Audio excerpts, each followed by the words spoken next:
और यहाँ क्यों आए?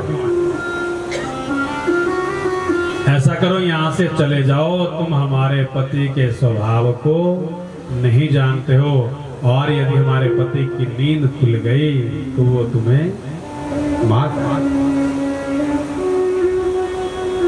जैसे ही नाग पत्नियां कह रही है पुत्र यहाँ से चले जाओ, जो तुम्हें चाहिए वो ले लो। कृष्ण कन्हैया कह रहे माँ, मेरी माँ यशोदा की मंदाकिनी की रस्सी टूट गई। बोले रस्सी टूट गई बेटा तो यहाँ कहाँ मिलेगी? बोले वो तुम्हारे पति की बनाना चाहता हूँ, मैं इस काली नाग की रस्सी बनाना चाहता हूँ, वो अपनी माँ के लिए देना चाहता हूँ।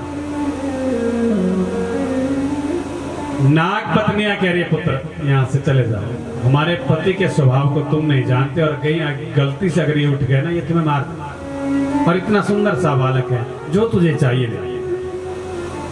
कृष्ण कन्हैया कह रहे भैया आप इसे उठाएंगी या मैं उठाऊं? और मैं तो इसी को मिलने के लिए आया।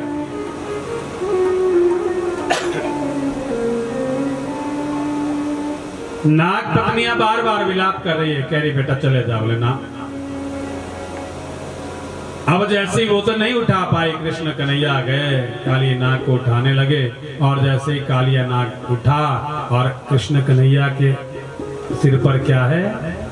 मोर पंख। और सर्प की और मोर की आपस में बड़ी अच्छी मित्रता है ना। बोली बांके बिहारीलाल की। मोर और सर्प की आपस में इतनी शत्रुता है, जैसे ही कालिया नाग उठा, मोर पंख दिखा, इतनी जोर की फुंकार मारी, इतना जहर छोड़ा। वर्णन आता है कि यहाँ पर कृष्ण कन्हैया का रंग कैसा हो गया ना। कल मैंने मना की थी काला नहीं बोलना, सांवला। कैसा हो गया? आज श्याम वर्ण कृष्ण कन्हैया हो गया। और कृष्ण कन्हैया ने क्या किया? जैसे ही कालिया नाग के फन के ऊपर नृत्य करना प्रारंभ किया, अब इतना जोर का नृत्य किया कि काली के मुखारबिंद से जो है खून निकलना प्रारंभ हो गया।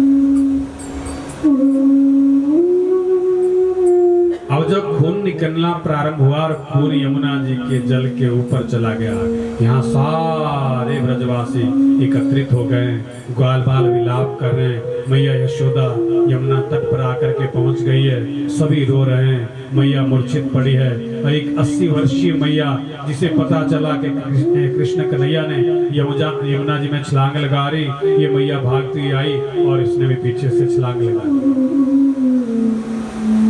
और जैसे ही काली का वो खून जो मुख से निकला यमुना जी के जल के ऊपर जब पहुंचा, सारे ब्रजवासी भयभीत हो गए। आज काली ने कन्हैया को मार दिया। और यहाँ कृष्ण कन्हैया काली के फनों के ऊपर नृत्य कर रहे हैं, और कालिया कह रहा है बोले महाराज एक बात बताओ। कालिया समझ गया कि ये साधारण बालक नहीं, ये तो नारायण है। आज कालिया पूछ रहा है प्रभु एक बात जानना चाहता हूं, मुझे किसने बनाया? कन्हैया कह रहा है मैंने।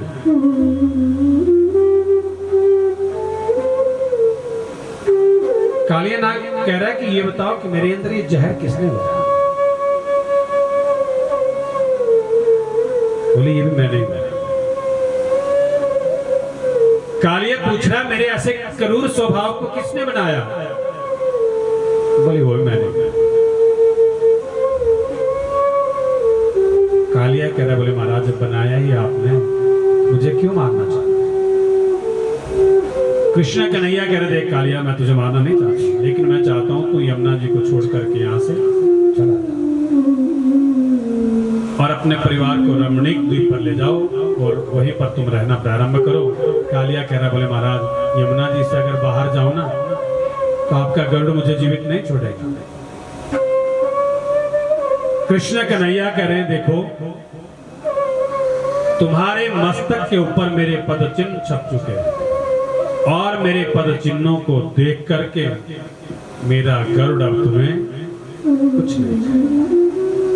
इसलिए तुम ऐसा करो अपने परिवार को लेकर के यहां से चले जाओ। आज कालिया यमुना जी को छोड़ करके रमणीक द्वीप पर चले गए। कृष्ण कन्हैया को देख करके सारे ग्वालवाड़ बड़े प्रसन्नचित्त हुए, सभी अपने अपने घर को गए।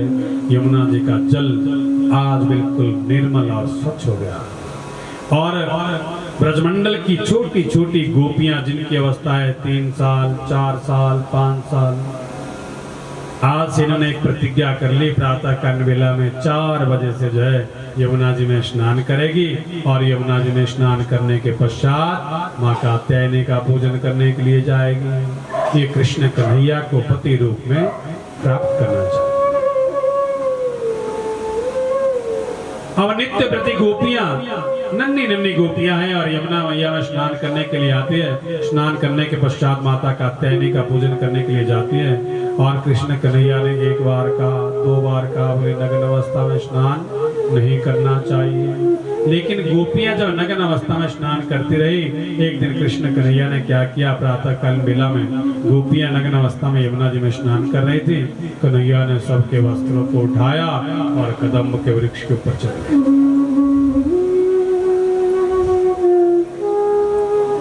बोली बांके बिहारीलाल की।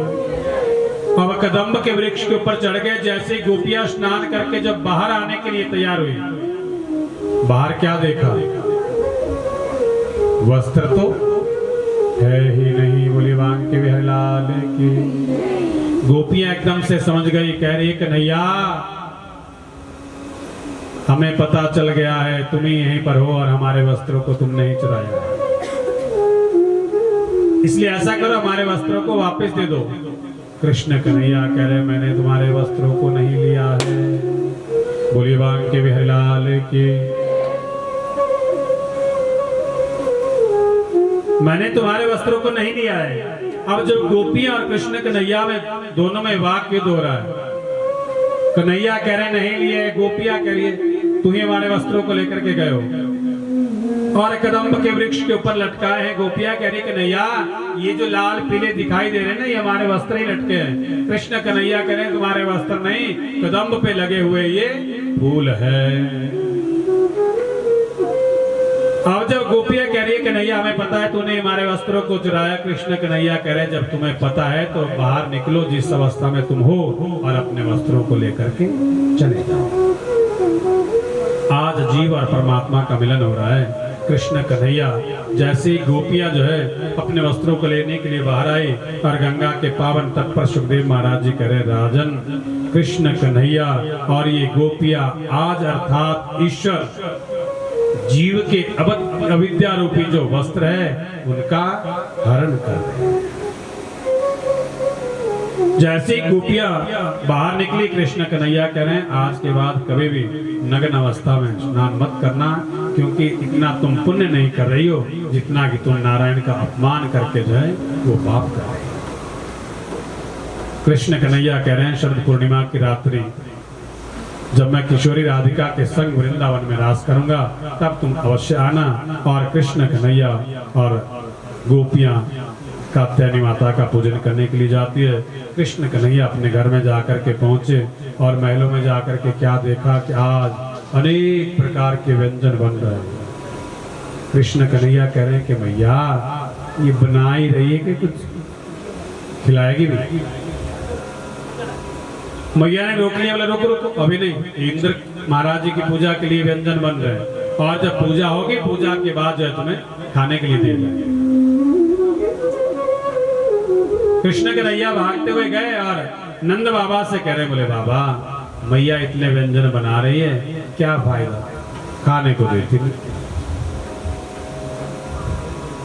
नंद बाबा कह रहे बोले बेटा अभी पहले इंद्र महाराज जी की पूजा करेंगे और इंद्र महाराज जी की पूजा करने के बाद फिर आपको खाने को भोग दिया जाए। कृष्ण कन्हैया कह रहे बोले बाबा एक बात कहूं, इंद्र की पूजा हम क्यों करें?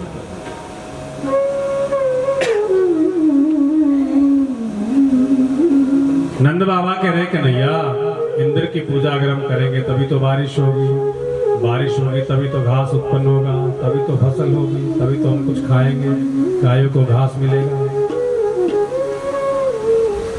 कृष्ण कन्हैया कह रहे पानी यमुना मैया से मिलता है, घास गोवर्धन जी से मिलता है। और गोवर्धन महाराज जी मेरे सपने में आए, उन्होंने कहा था कि तुम लोग इंद्र की पूजा करते हो, क्या कभी इंद्र ने सामने आकर के भोग को स्वीकार किया है तुम्हारे? नंद बाबा करे बोले नहीं। बोले गोवर्धन महाराज जी ने तो ये कहा है कि तुम मेरी पूजा करो और मैं सामने प्रत्यक्ष आकर के तुम्हारे भोग को ग्रहण करूंगा। नंद बाबा कह रहे बोले बेटा अगर ऐसा किया ना तो इंद्र महाराज जी नाराज हो जाएंगे, और ऐसा ना हो कहीं इतनी बारिश करे कि वृंदावन ही जल में डूब जाए, या ऐसा ना हो कि बारिश ही ना करें तब भी मुश्किल हो जाएगी। कृष्ण कन्हैया मुस्कुराए और कह रहे बाबा ये भी मुझे गोवर्धन महाराज जी ने कहा। बोले क्या? कि इंद्र इतनी ज्यादा बारिश करेगा पर तुम चिंता मत करना, मैं तुम्हारी रक्षा करूंगा। बोले कन्हैया देख ले। बोले हाँ, गोवर्धन महाराज ने मुझे स्वप्न में आकर के ये सब कहा है।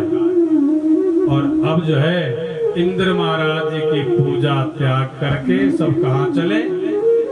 बोलिए गोवर्धन महाराज की। नंद बाबा भयभीत भी हो रहे, कह रहे कन्हैया देख लेना। बोले बाबा चिंता मत करो। और अब सारे ब्रजवासी बड़े बड़े थाल सजा करके खूब अनेक प्रकार के पकवान बना करके और कहाँ जा रहे हैं? गोवर्धन महाराज जी की पूजा करने के लिए। और अब जैसे गोवर्धन महाराज जी की पूजा होने लगी, कृष्ण कन्हैया आज गोवर्धन बनकर के भोग पा भी रहे हैं और भोग लगा भी रहे हैं। पर भोग कैसे लग रहा है? कोई एक एक दो लड्डू नहीं, पूरे थाल के थाल ले जा रहे हैं। और कृष्ण कन्हैया के साथ एक नन्हा सा सखा है, छोटा सा। कृष्ण कन्हैया के हाथ को पकड़ता है, कहता है कन्हैया ये सारा तेरा गोवर्धन ही खा जाएगा कि कुछ हमें भी मिलेगा। कृष्ण कन्हैया कह रहे चिंता मत करो, अरे गोवर्धन महाराज जी जितना खाते हैं उससे 10 गुना हमें देते हैं। बोली बांग के बिहारीलाल की। जो 2 हाथों से दिया जाता है वो हजारों हाथों से हमें वापस मिलता है। अब जैसे ही गोवर्धन महाराज जी की पूजा हो रही है, गोवर्धन महाराज जी भोग को स्वीकार कर रहे हैं। और यहाँ सारा समाचार किसे मिला? इंद्र महाराज जी को मिला। इंद्र ने कहा कि जाओ इतने वर्षों जाकर के वृंदावन में कि सारा वृंदावन जलमग्न हो गया। और अब जैसे ही बड़ी भयंकर बारिश होनी प्रारंभ हुई, जोर से बारिश लगी, सारे ग्वाल बाल भयभीत हो गए। नंद बाबा करे कन्हैया ये देखो वही बात हो गई ना, मैंने कहा था। कृष्ण कन्हैया करे चिंता मत करो। आज कृष्ण कन्हैया ने अपनी कनिष्ठिका उंगली के ऊपर गोवर्धन महाराज जी को उठाया और सारे ग्वाल बाल गोवर्धन महाराज जी के नीचे चले गए। और शेष महाराज जी ने किया चारों तरफ से उससे बंद कर लिया। कृष्ण कन्हैया ने अपनी कनिष्ठिका उंगली के ऊपर गोवर्धन जी को उठाया है और सारे ग्वाल बालों ने अपनी अपनी लाठियां लगाई।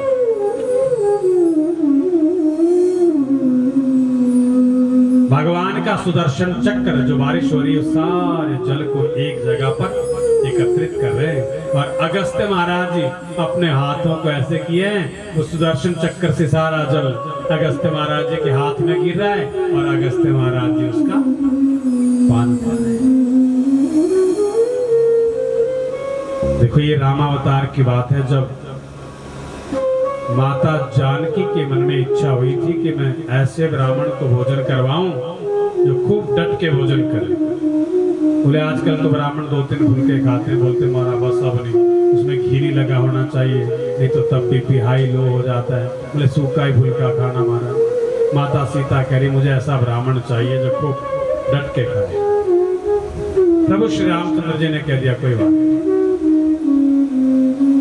और किसके पास गए? अगस्त्य महाराज। अगस्त्य महाराज जी से प्रभु श्री रामचंद्र जी ने कहा कि जानकी की इच्छा है वो खूब डट के भोजन करवाना चाहती। बोले कोई बात नहीं। अगस्त्य महाराज जी आए, जैसे ही पहुंचे माता जानकी से कह रहे, बोले माँ मेरी एक प्रार्थना है, पर मैं चौके में बैठ करके भोजन करूंगा। बोले कोई बात। माता जानकी बनाने लगी और अगस्त्य जी महाराज खाने लगे। 1 दिन, 2 दिन, 3 दिन, 5 दिन, माता थक गई। रिद्धि और सिद्धि का ध्यान किया, रिद्धि और सिद्धि आई, वो भी माता जानकी के साथ को भोजन बनाया। 10 दिन, 12 दिन, गणपति महाराज जी परेशान हो गए। बोले एक तो गई गई पर दूसरी भी गई। गणपति महाराज जी भी आ गए। अब माता जानकी, रिद्धि सिद्धि और गणपति 4 लोग बना रहे हैं। अगस्त्य जी महाराज खा रहे। 1 महीना बीत गया। माता जानकी थक गई और प्रभु श्री रामचंद्र जी के पास गए। बोले महाराज एक बात कहूं, मैंने ये कहा था कि डट के खाए, ये नहीं कहा था कि हटे ही। बोलिए श्री रामचंद्र भगवान की। प्रभु श्री रामचंद्र जी कह रहे कि जानकी ऐसा करो, अब जो अगस्त्य महाराज जी को भोग लेकर के जाओगे ना, उसमें तुलसी पत्तर डाल देना।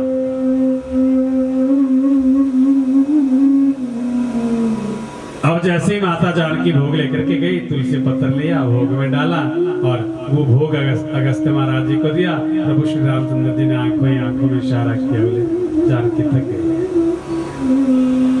और जैसे अगस्त्य महाराज जी ने भोग पाया, तुलसी पत्र जब अंदर पहुंचा और जोर की डकार आई।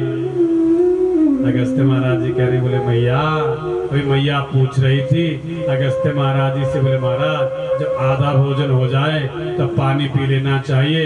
अगस्त्य महाराज जी ने कहा था कि मैया जब आधा भोजन होगा तो पानी भी पी लूंगा।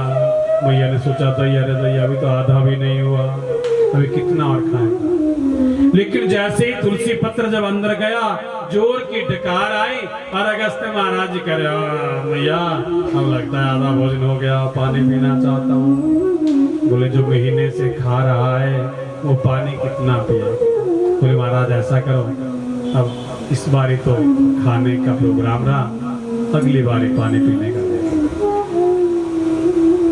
और आज वही अगस्त्य जी महाराज प्रभु का सुदर्शन चक्र उस जल को एक जगह पर एकत्रित कर रहा है और अगस्त्य जी महाराज।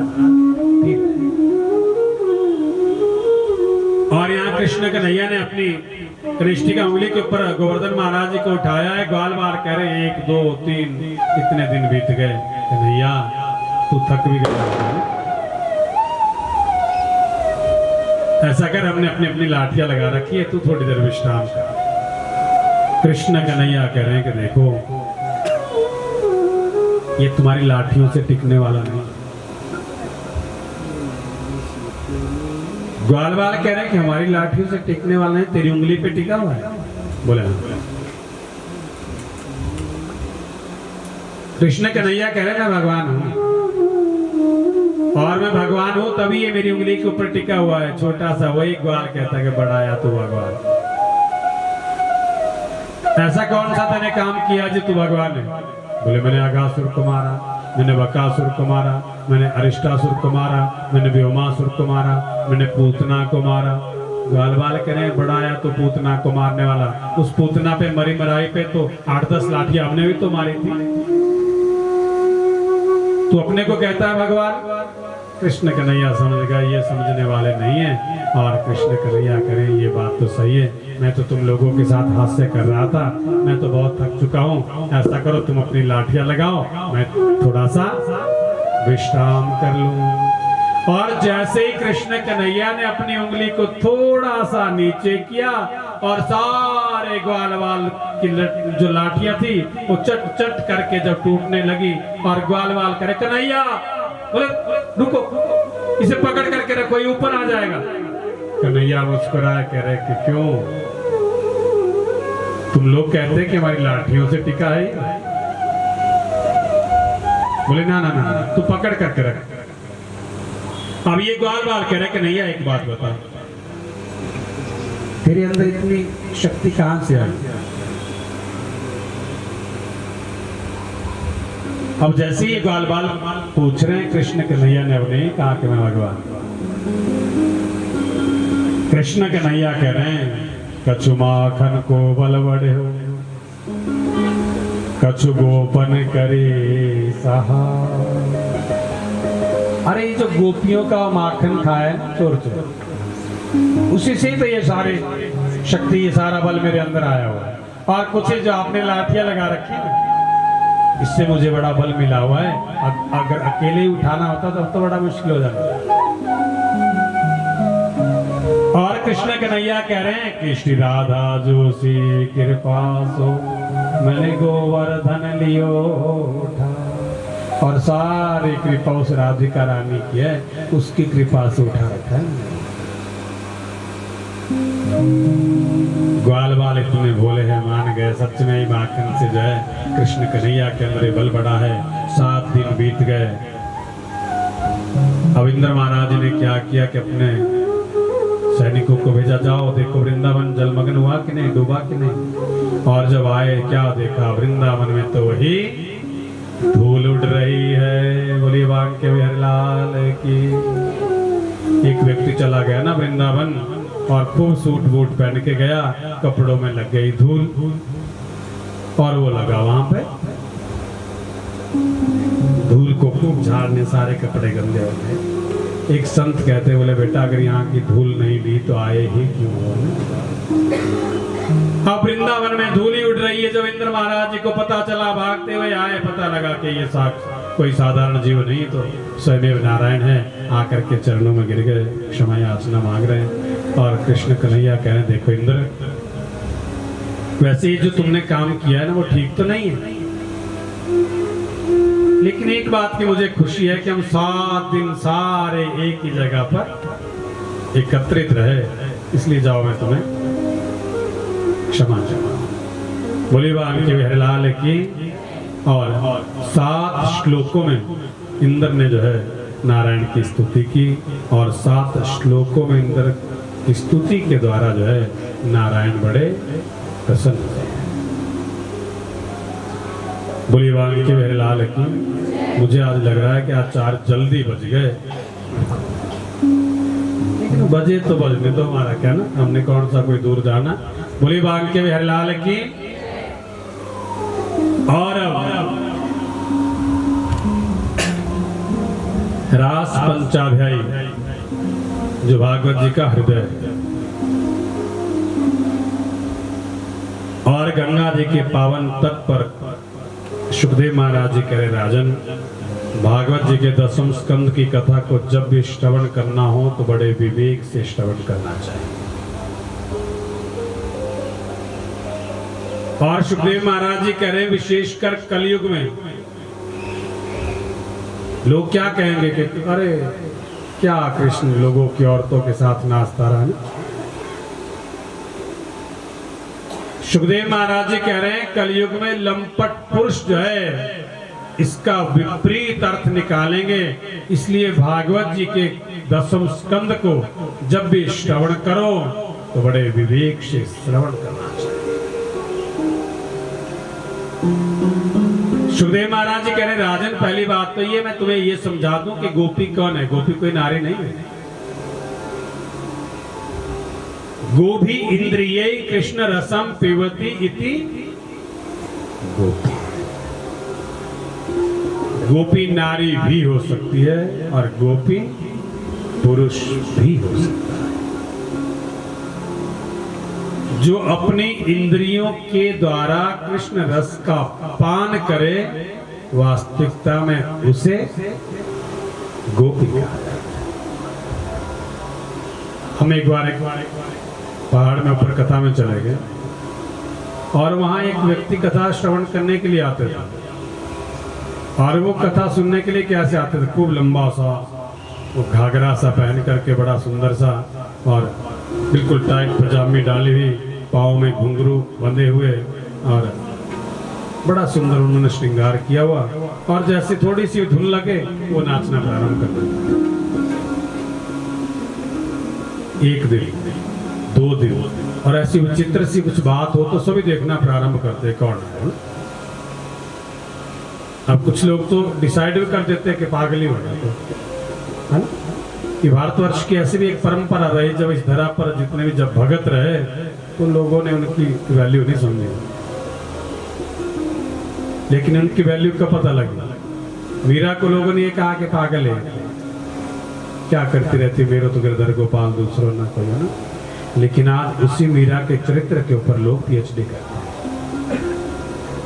अब वो व्यक्ति बेचारा नित्य प्रति क्या करता था कि खूब नृत्य करेगा। तीसरे चौथे दिन मैंने कथा के बाद उन्हें पकड़ा और कमरे में लेकर के चला गया। अब जब कमरे में लेकर के चला गया तो मैंने पूछा, मैंने महाराज ये आपने जो ये अपना गोपी वेश बनाया है ये कब से है? उन्होंने कहा कि बोले महाराज मैं फौज से रिटायर हुआ, और फौज से रिटायर होने के कोई 2 साल बाद में बीमार हो। अब मेरे जैसा नास्तिक आदमी जिसने कभी पूजा नहीं की, पाठ नहीं की, और उसके पश्चात क्या हुआ कि जैसे ही मेरे घर वालों ने ब्राह्मणों के पास कुंडली को दिखाया और कहा कि बोले महाराज ये अनुष्ठान करवाओ, फिर वो अनुष्ठान करवाया और नारायण की कृपा हुई कि मैं ठीक हो गया। और जब से मैं ठीक हुआ और मैं थोड़ा पूजा पाठ करना मैंने प्रारंभ किया, और ये रूप कब मुझे मैंने धारण कर लिया मुझे खुद ही पता। अब मुझे यही सब पहनना अच्छा लगता है और भगवान का भजन करना ही अच्छा लगता है। फौजी रिटायर थे, जहां कहीं भी भागवत जी की कथा होती है कि मैं वहीं जा करके पहुंच जाऊंगा। बोली बांग के बिहारी लाल की, गोभी बोली बांग के बिहारी लाल की। सच में तो नहीं बच गए चार। गोभी इंद्रिय कृष्ण रसम पेवती इति गोपी, जो अपनी इंद्रियों के द्वारा कृष्ण रस का पान करे उसे गोपी कहा। सुखदेव महाराज जी कह रहे राजन हमारे 4 वेद है, ऋग्वेद, यजुर्वेद, सामवेद, अथर्ववेद, और इन 4 वेदों में जो है 3 कांड है, ज्ञान कांड, उपासना कांड और कर्म कांड।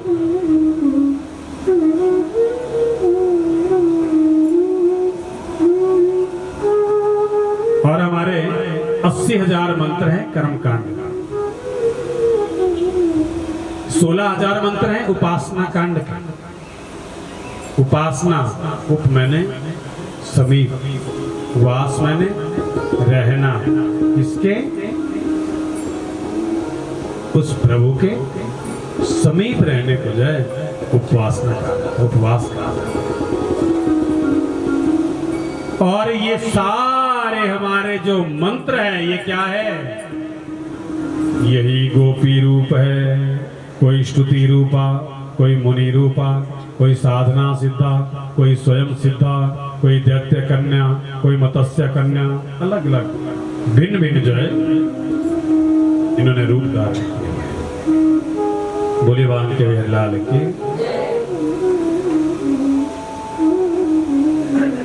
गंगा के पावन तट पर सुखदेव महाराज जी बड़ा सुंदर वर्णन कर रहे हैं और कह रहे हैं कि आज शरद पूर्णिमा की रात्रि,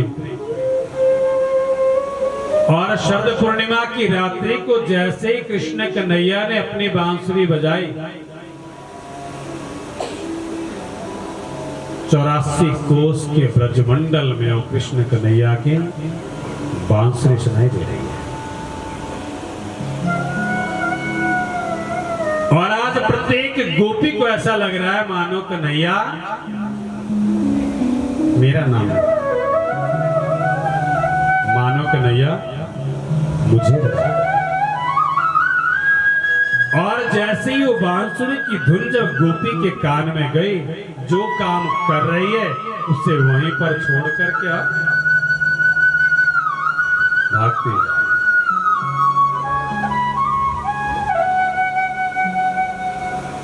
आज प्रत्येक गोपी ये चाहती है कि सबसे पहले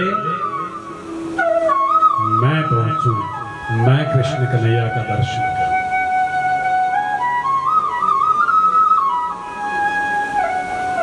सारी गोपियां जो जो कार्य कर रही है, सुखदेव जी वर्णन करते हैं कि एक गोपी अपना श्रृंगार करेंगे और श्रृंगार करते करते जो होंठों पे लगाना था ना वो कहाँ लगा दिया, आंखों पे लगा, और जो आंखों में लगाना था वो होंठों पे लगा।